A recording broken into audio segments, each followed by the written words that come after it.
So I'm never going to discount Sizouney for playing off the wall decks. He knows what he's doing with them, so I give him all the credit in the world. Well, we'll see how they do. Onionsheepy versus Sizouney. It's going to be Dragon versus Forest to kick things off. I really like this name as Young Sis. Oh no. We'll see. So how do you think Wolf Bolt can do when it doesn't play Roach? It has to play this extremely long control game. Do you think that it can actually outlast a Queen Ramp Dragon deck? Well, the thing that scares me the most about this is that my memory, mostly, of Wolf Bolt is actually that you don't just win with the double bolt, you win with a zero-cost bolt into a Roach combo. And Right. He did mention it was a decision that he made to cut Roach from the list because he wants to win with it. Now where that also brings me is, if you're going with that as your win condition, you might want to pack a third bolt or a third white wolf just to get that last damage in there, but running 2 of each. So I really can't call this one. It all just comes down to both getting the poke and having the combo just work perfectly for him before Sheepy gets to his. Yep. And that sounds about right. And Onionsheepy or Sheepy, I don't know how he wants his name to go by anymore. We're just going to stick it with Sheepy. He has the tools that he wants to see. He's got a staircase on 1 if he wants it. He's got a summoner that will automatically pull an Ayala for him for turn 3. So he's looking pretty good over here. Mm-hmm. Fairly strong setup, whereas on the side of Young Sis, I really like that name that he's given himself now. He goes into Fairy Whisperer, but that isn't really a fast setup for Ancient Elf, especially when you're on the draw. So we might see a really, really patient starter from him, which could be really tough to really play with when you're against a fast ticking and explosive deck like Sheepy's Combo Dragon. Now I will say that Sizouney is running 3 Fairy Beasts, so he does have a way to just spike life gain in the end game. He actually elected not to play any Queen for like actual big life gain at the end. Just completely in favor of Fairy Beast, it looks like. Which is interesting to me. Like, why not just play 1 copy instead of 3 Fairy Beasts? You know what? Who cares? Sizouney's like, I don't care. I don't know. No. If we're saying that Sizouney's really like wanting to play decks that are important to him, or decks that he remembers really well, then maybe it's just a matter of like nostalgia. Like back in the day, we didn't have Aaron, we didn't have Elf Queen. All we had for healing in Forest was Fairy Beast, and this goes back to like the very beginning when like PTP Forest was like the thing to watch out for. So perhaps it could be there. I see. Yeah, he's not playing any cards from like the newest expansions at all. There are no Aarons, there is no Queen, there's no Cassiopeia. Yeah, there's no Airbound Barrage. There's nothing new in this deck whatsoever. This is the classic home-style Forest. I mean, the latest expansion I see in this is Rage of Bahamut, obviously for White Wolf and Lily, but yeah. He's really taking it with the retro here. Yeah.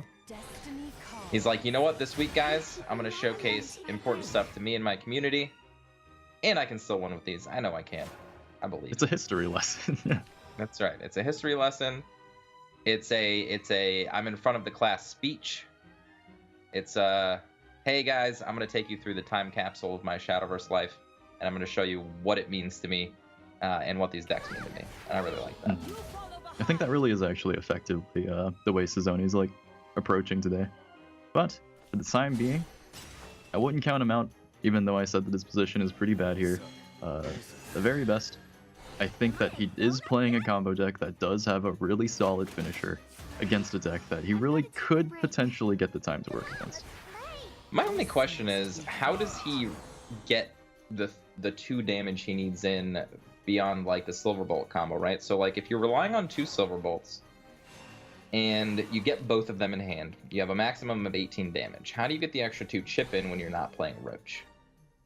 At this point, I don't have any better answer than you might. I think he just simply looks for it, as in he tries to find it with the fairies, the other pieces of resources, the little things that he has in between or building up towards the Silverbolt. I mean, he's effectively inflicted one that's gonna get shrugged off, but I think here it just comes down to Sizouney himself. It's not really a part of the game plan of the deck, he just wants to find it just sort of naturally as he goes along. Makes sense. And it looks like Onionsheep's got pretty much every answer he needs at the moment. He's got plenty of Bahamut's to clear boards. He's got more Sybil to gain life. He's got Forte if he wants to be aggressive. And he's got Queen of the Dreadsea if he finds his combo soon enough. Mm-hmm. So that's going to be really tough to deal with coming up. I was thinking that Sizouney might elect to go for Will of the Forest there, but choosing not to means he instead spends an Evo point and trades 3 times into this Sybil. And then I assume at some point he has to stop playing the cards from his hand so that he can keep it up for the White Wolf Silverbolt combo. Looks like he does not agree.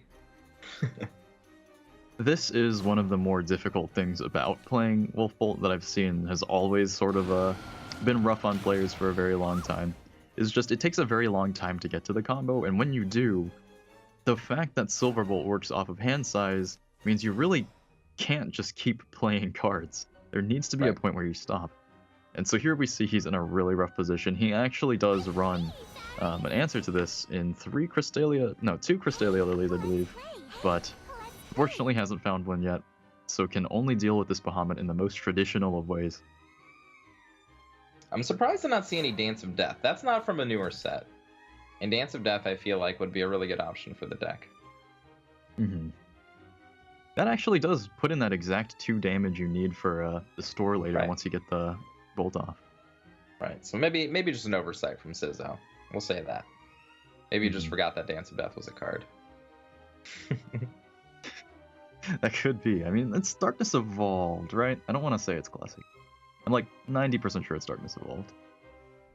Yeah, that I'm not sure of. It's funny to watch the players on camera too. Sizzo's like completely relaxed, having a lot of fun. Sheepy over here, on the other hand, is just like, okay, optimal lines of play. What am I doing here? Okay, what's the perfect use of my play points this turn? Sizzo actually just looks so happy. I mean, is he talking to someone? Is there someone listening to him? I wish I could hear him. Maybe he's just singing. Maybe that's what it is. He just listened to his favorite song, jamming out, singing out loud. I bet Sizzo's a really good singer, actually. And look at him. He has the face of one. But it's sort of like, despite his really good mood, despite how good his sandwich looks and how envious I am of how good his sandwich looks, I don't think he's in a good spot here. I think he's in the very opposite of a good spot here. Very opposite of a good spot. No way to really deal with any of the threats that Onionsheep has. Does have Fairy Beasts to start gaining some life. But, I mean, even with all that life gain, I mean, when you're talking about threats like Bahamut and Genesis Dragon, the life gain really doesn't matter too much. Yeah. Unfortunately, even though I do really respect the general outlook of the deck, I really love White Wolf as a card. I love Wolfbolt as a win condition. I think the way this whole deck works and how it has kind of fallen off lately is just kind of down to the fact that it's not very versatile. It doesn't really have effective answers to a lot of very fast threats that other decks have lately, which sort of explains how Forest has really shifted towards a lot of its other ways of winning games, usually just Roach the fastest it can be now. Right. And or the extreme aggro plan with Hyperias and things like that, which I really like. I still think it's a very strong deck. All right, Sizzo, it's time to pull out your dragon deck now. All right? It's time to take the training weights off. That's right. Time to bust out the big guns, bring what you came here to bring. Let's go. Mm-hmm. Now, how confident are you feeling about Sizzo's ability to kind of carry this friendship spirit bomb through? You know what? I think he can pull a game off with it. I think that Forest is one of those decks that you can always steal games off of because they are very card draw dependent.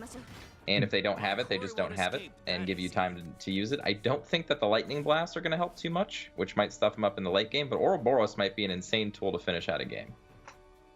Indeed. Ouroboros is not a card we've seen for a long time.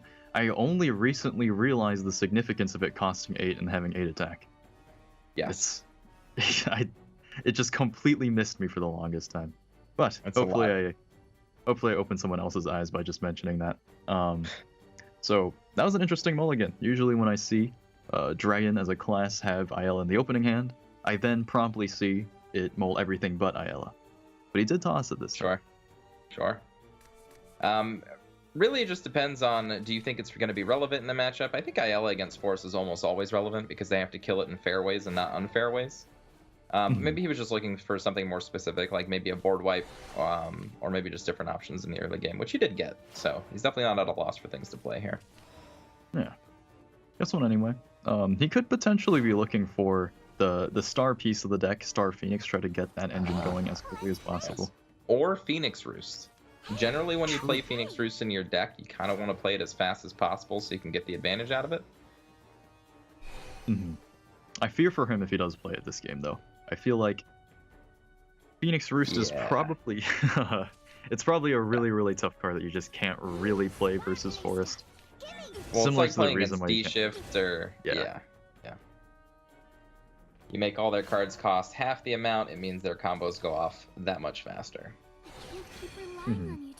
Well, only one copy of it. It's not really the centerpiece of the deck. I guess at the moment we really just have to approach it as it is a control dragon list. It has very heavy finishers, like Cetus here. Cetus being one of the premier dragon followers. We see him a lot. He's really made his debut in tournament play with a bang. 9 cost, 6/7. As a fanfare, he eats your opponents. I believe it's their lowest cost follower in play. Randomly, one of their lowest cost followers. Yes. So you don't even get to choose. Yeah, he just looks for one. Though worth noting, maybe Cetus will find his time and really shine in the future. Just because I think cards that remove something as they enter play are always relevant. Tsubaki or things like that. But we might not really see it like as the central star here. Sure. And I think that's why Sizouney only chose to include one of it in his deck today. Right. A nice little option, you know, a 9-drop to kill a 1-drop works anytime. Though I think like the ideal time for Cetus, I've actually lost to him in Take 2 before, is that sometimes the most you can afford is to have just one huge body on board. I mean, let's say you played Bahamut, or your opponent drafted Bahamut, and that sucks for you, because how would you really deal with him aside from like Mr. Full Moon? Cetus is actually a pretty solid answer for that like one situation. That's true. And it could technically deal with Hyperia if it's the only thing left in play and you're at 9 play points, so it does give you a way to do things to ambush cards that you wouldn't otherwise have access to. It's a really interesting card just in that if the power level of the game were to one day hit a pretty low point, then I think cards, maybe not Cetus itself, but cards with similar effects to Cetus could actually really kind of be seen in play. I, to this day, don't think that we see enough ambush to make cards like that relevant, though. We see them used very effectively in Sword and in Forest. We actually saw a lot of our OTK Roach players bringing 2 Hyperias in what would be considered standard Roach today, just because of how powerful they've been seeing it in aggro. I said this since the set came out, actually. Hyperia as a 1 of or a 2 of an OTK Roach just makes your comboing turn so much easier. Dealing 15 damage is a lot easier than 20. Right. I think that just really highlights the absolute power of ambush as a mechanic. I thought about it in my head and I realized if you took ambush and kind of cut it in half, like just split it down on a chopping board, you would actually turn it into 2 other mechanics in the game. The can't be targeted, as seen in Hulking Giant and a lot of cards in Haven like Main U, and can't be attacked from Dragon. You literally just kind of glue these things together and it turns into ambush. The only downside it then gets is if it attacks, it loses it. But in a game that's as fast as Shadowverse can be, often just getting one attack or having a follower that can guarantee it stays on the board and attacks is really the gateway to a lot of possibilities. Let's see, is there a lethal setup this turn? So he can do 1 with a snipe, play Roach for 2 damage, so that's 3, bounce it, play it for 4 damage, so that's 7, plus 5 is 12, plus Evo is 14, so he's actually just 2 away from lethal already. He's close, but I would say if he doesn't have it, it does force him to stop and deal with the Sybil for now. It does, and he's just like just around the play points to deal with it super effectively, like with Athena plus Sylvan Justice or something like that. It's actually pretty interesting. He's in a pretty weird spot. Yeah, this is a really weird spot. Toss Sylvan Justice, and then that just makes the trade clean for him. Loses the damage, but can't be helped. Oh. Oh, looks Says like he's forget gonna about it. ignore it. Yeah. To be honest, the 3 extra health isn't that big of a deal right now, and it's right before turn 10, before something crazy can happen. So I really like this play from Onionsheepy. He's like, you know what, I'm going to dig down. I have lethal set up for next turn. I don't care about that 3 extra life gain. And I think it's really going to pay off here. Right. Meanwhile, Sizouney is very happy because I think we're about to see very, very rare footage of Cetus getting a pretty decent amount of value. This is his debut in tournament play. I didn't even know it had the Dance of Death animation on it. But doesn't even play it in the appropriate way, I believe, which would have been to attack the Hyperia first, but gets lucky anyway. Is able to deal the 6 damage, and while leaving huge threats on board, but I'm pretty sure we already know that Onionsheep has lethal in hand. Right. He has the ability to pull a Roach, the bounce. I think this is just going to be one of the classic pull Roach, bounce Roach, Roach, that I think always does, what, 3-5-7? Yeah, I think we're at the exact 14 mark. Well, actually, no, with only 1 0 cost. Oh yeah, you need 2 0 costs for 14. You need 2. So he's actually another turn off now. After making that play. Is it still possible if he just uses the Angelic Snipe for 1 damage? I think there might be. Huh. I don't think so. I think it's max damage. When you count the 0 cost cards in your hand, I think that is counting what your max damage could be, because nothing else can be cheaper than that. I see. But yeah, even with the Angelic Snipe, it's because you need all 7 play points to cast both Roaches and to bounce and play the 3rd Roach. That takes up all of your play points, so you can only play 0 costers before it. And I think we see on Sheepy's face him regretting not killing the Sybil now. Yeah. That pushes him up to 17. Still no second 0 cost or anything like it. I think that's still just out of range. I'm counting it right off the top of my head. So Angelic Snipe brings him to 16 effective defense. And then Goblin he has 14 Mage is a to second attack breakthrough. after it. Yeah. So only able to deal see. 15. Ugh. We may actually see Sizouney pull it through. The people of the earth giving him their energy. With Cetus being played, okay, for full value. As I said before, never underestimate this very specific effect of a card that removes something as it enters play. That is like the very definition of a tempo swing. I mean, when we saw it there, it wasn't too far off of a Chimera with a much, much larger body.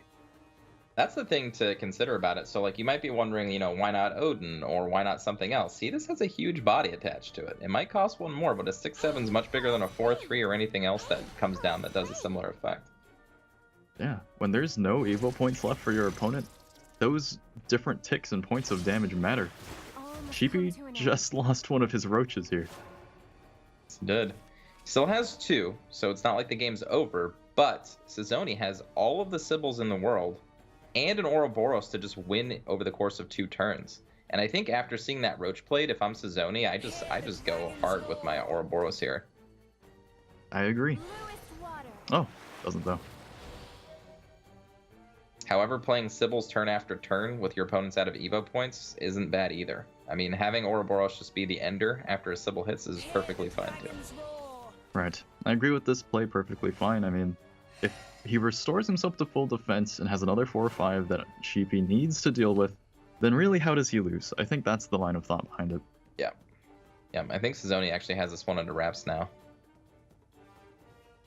And mostly because of that Cetus play, believe it or not. It was the Cetus that actually just like slammed in through Sheep's hole. It just drove a gigantic hole into it, really. Like, it was not just a 6/7. That took his Evo point. That was an 8/9. That was a Sheepy, huge dude. That was a huge dude.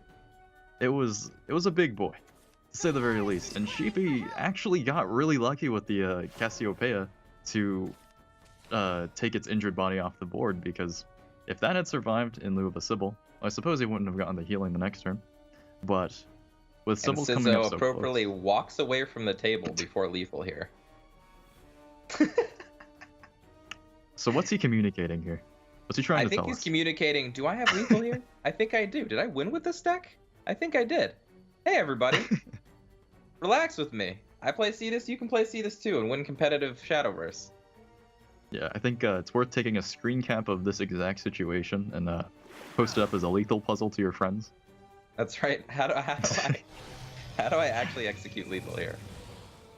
Nice marksmanship. Right, and Ouroboros, the final shot it takes.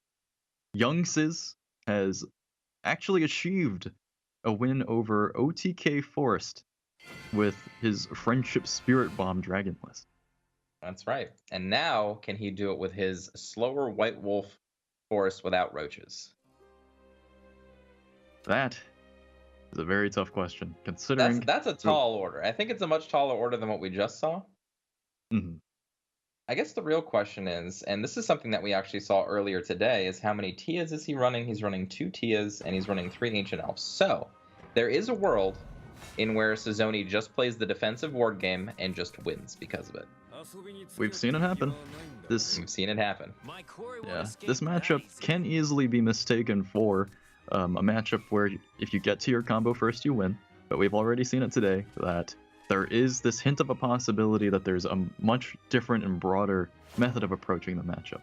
If you can just acquire control of the board, not even necessarily in the early game, but in the late game so that your opponent's combo is just never going to cut it and they have to throw pieces away, then you can actually turn it into a bit of a resource grinder. Yep. And they both have the tools to do it. Sizzo has a way to get through all of this ward shenanigans though with the bolt. So if it does come down to a smash off of who can lay down the biggest ward and the biggest threat, I think Sizouney might actually have the edge as the game goes later. Mm-hmm. I mean, even now, he's on the draw, and his deck is a lot more generative of resources with cards like Fairy Whisperer than his Onionsheeps. Mm-hmm. Interesting to see the Elfchild may not come down and the Fairy Generation instead, with the threat of Ancient Elf. And now that the Ancient Elf threat has been played, I think Sizzo's in a terrible spot. This is one of those plays that you're just like, oh crap, they got it. They got the sweet, sweet Ancient Elf on 3 as a 4/5. Ouch. Yeah. At the very best, I could see if he were to find an Elven Princess Mage or something along those lines. I'll check to see if he runs it, because with Sizzo, I can't really be sure. That could activate Tia and be a pretty big swing. He runs 3 copies, he does. But otherwise, it is a very tough spot to be in. It's never... I haven't seen this in forever, and I kind of forgot how much it just pains me sometimes, but on the play Ancient Elf, as a follow-up to Fairy Circle, there are very few things in the game that actually answer this effectively. Right, especially on the draw. If you're on the play, you can deal with it with things like Tribunal. You can mix and match, different removal spells with different followers you have in play, but you always have to give up resources for something that they didn't have to give up resources for, which feels bad. Mm-hmm. Like, playing a follower, evoing it, and running something else into it just to deal with it, after it's already dealt all its damage, rough. And then Onionsheep has the follow-up with Hyperia and Double Roach. I think he's just gonna run away with this game. Mm-hmm. And even short of having to use Hyperia here, he can actually just develop his Fina as well, get a 0 cost, then develop Hyperia, and he has the time to. That's right. And with Sizouney doesn't have a lot of cheap followers in hand to actually get use out of these Tias at any appropriate time here. And Fairy Beast being very good, Fairy Beast could actually put him back up to full health. So he's not like technically just out of the water yet, but I don't see him. Well, you know what? I'm gonna reserve judgment. You know what? Forget everything I'm saying right now. Sizouney has a chance. You gotta believe in the boy here. Gotta believe in him. So he's got options at the very least, like you said. I think the most unfortunate thing that's actually giving him the hardest time is just that he doesn't have a very clear path to activating these Tias. I think they're the most important card in his hand by far. However, if Onionsheep keeps electing to go this slower paced, I'm going to build up combo route, this could give Sizouney the window he needs to start getting those Tias online. And if that happens, we know how that game plays out. At least we've seen it earlier today. And with backed up by Fairy Beast to actually pump you back up to full after the wards come out, there's not even the consideration of, my ward pops and then I die to like an outside Roach lethal combo that I didn't do the math for or something like that. Right. At the very least, I know Sheepy is a very consistent and calculative player. I know he thinks about his plays for a really, really long time. Sometimes to the point of a little timer we can't see. I don't Sure. think that he would. I don't think he'd miss too often something like a Roach Lethal if he has the time and space to think about it. But it's really important that he not in this kind of a matchup, because it's not like young Sizzo's deck doesn't have a win condition here. All right, and here we see it. And I think this is going to prompt an immediate Fairy Beast from Sizouney. I don't think he can afford not to play it here. Right. Knowing your opponent has a 0-cost Goblin Mage, being at 14 defense, it really limits your options in terms of being able to defend otherwise. He could Will of the Forest, though. He could Will of the Forest. This does open him completely up to a combo, though, on turn 7, which is the combo turn. And he's exactly at 14. However, again, like we've said, he only has one 0-cost card in hand at the moment. So can't actually get to 14. And his bounce is not really ideal. Although I talked Pixie Mischief up a lot, it's a very useful and very high utility kind of card. Its only flaw we're seeing here is it's not actually that effective of a bounce on its own, so looks like Sheepy gonna go for the Ancient Elf route and just poke a bit. Also effectively leaving that Tia in play, which we know Sizouney already has a backup for. But it's interesting, a lot of our players today, if not every player today, is just unaffected by this card. They're just like, you know what, I'll leave it in play, I don't really care, which I find very interesting. It's not something that you normally see. Now, if I were to check his list, I would be able to tell you, right, he actually does not run any source other than Ancient Elf of bouncing. So I guess suppose there is a lot more logic to Sheepy here leaving it alive, because he knows if he plays Ancient Elf, then he would have to have another 1-cost follow-up on turn 9 to really play it again. But still. That's true. But even bouncing with an Ancient Elf is an insanely strong play at this stage of the game, because again, it just puts you ward after ward after ward, which is exactly where you want to be in an endgame versus OTK Roach. Now I find this to be an interesting turn for Sheepy as well. So speaking of late game positions, he's primed to get his combo off, but I don't think this is going to be enough damage for him by any means. Doesn't have the perfect bounce. And Pixie Mischief doesn't exactly give Sizouney back things that I think Sheepy would be willing to let him have. Right, so it's got to kind of be the the finisher.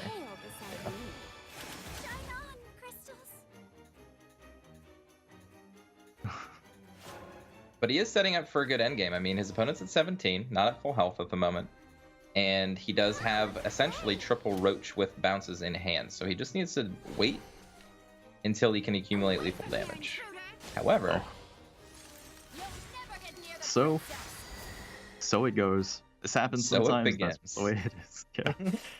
So what does White Wolf now pull now that both Silver Bolts are out of his deck? The answer is another Fairy Beast, which could be good for him.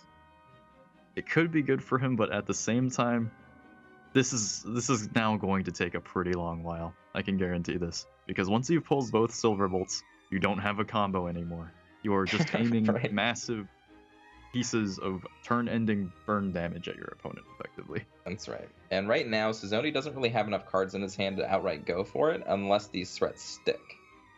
And they might, depending on what Onionsheep does here. I mean, his only response is here, he can Aaron and Evolve to go over the Tia. Or he can run a Roach into it, which, he can afford to lose a Roach, but I don't think he wants to at this point. Right. I guess he could just pass, too. He could just pass, but that leaves up the opportunity for Sizouney to get a 8 damage in next turn if there is a removal for this Aaron. Yeah, and something that's kind of rough about passing is something that is kind of difficult to see is Sizzo's board is actually an amazing setup for an Ancient Elf if he had one. It reactivates the Tia and fills his hand back up for the Silver Bolts. It's absolutely true. And electing to not do this, I mean, we do see that there's a Lily in hand. Lily can effectively deal with this very easily. Will of the Forest can with an attacker as well. This does get more cards out of hand and makes Silverbolt a little bit worse, though, doing it this way.